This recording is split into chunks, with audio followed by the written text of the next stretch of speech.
Hey guys, I'm Paul, I'm 24 years old. I am a Gyopo.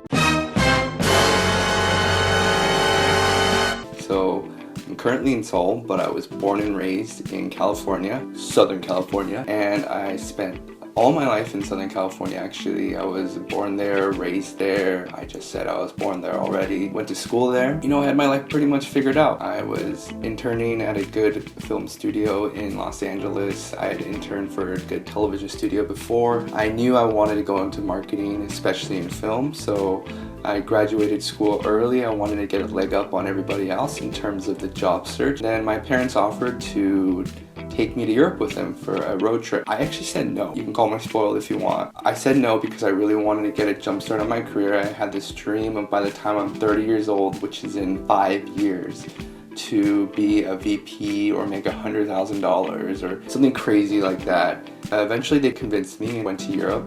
Did a road trip through Austria, Germany, Italy, Switzerland, France, and it was pretty life-changing. I realized that I wanted to spend a little more time traveling the world and all that fun stuff. So I quickly came home after and spent a couple months working in a coffee shop until I realized that I wanted to go to Southeast Asia. I had never heard of Southeast Asia. I never really knew any of the countries there. I think I maybe knew Thailand, but that was from The Hangover. But I decided I was gonna go there and took a leap of faith and bought some stuff, headed over there.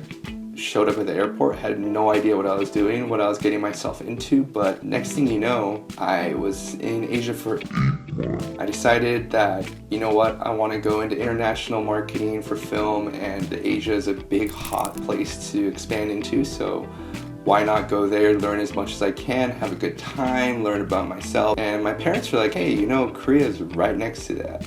So you should just head on over there and see your motherland. At that time, I had no, one more no dream of ever going to Korea. I'd never gone, I never wanted to. I had no, my English is getting so bad now. I've been in Korea 1, 2, 3, 8, 9, 10 months now. My English is slowly going down. My Korean is slowly going up, but it's more like this. I know, it's embarrassing. I used to make fun of people that didn't speak Korean, but I'm becoming one of them. Don't worry, I'm studying. Anyways, they told me, come to Korea, and I said, no, it's okay, I don't want to. And then they told me, hey, we'll pay for it. You got yourself a deal. Came to Korea, went to Yonsei. I went to the Korean Language Institute, which was a really good time. I learned to read and write and speak, listen, although I had already known how to listen a little bit because my mom likes to talk to me in Korean and English. My dad is mostly English, but sometimes Korean. When my mom is mad at me though, that's when the Korean comes out. The Ajima Korean, right? Anyways, I had 10 weeks. I spent 10 weeks in Korea.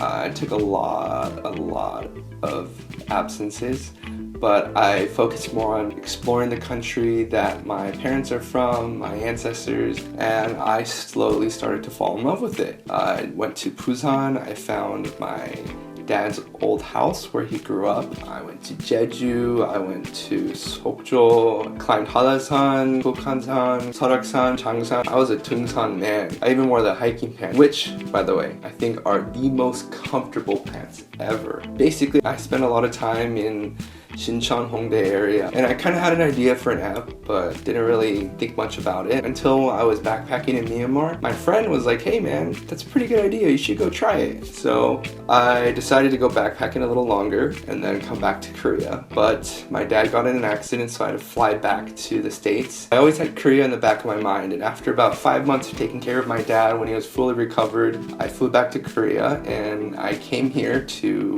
build a startup. Now that was 10 months ago. It's a little harder than I expected, but at the moment I'm working at a startup right now, so I'm getting experience, and I used to live near Ide, now I'm in Gangnam near COEX. If any of you guys are around there, hit me up, it's super boring. Yeah, so this channel is kind of like a vlog about a Gyopo in Korea, also with some comedy on the side.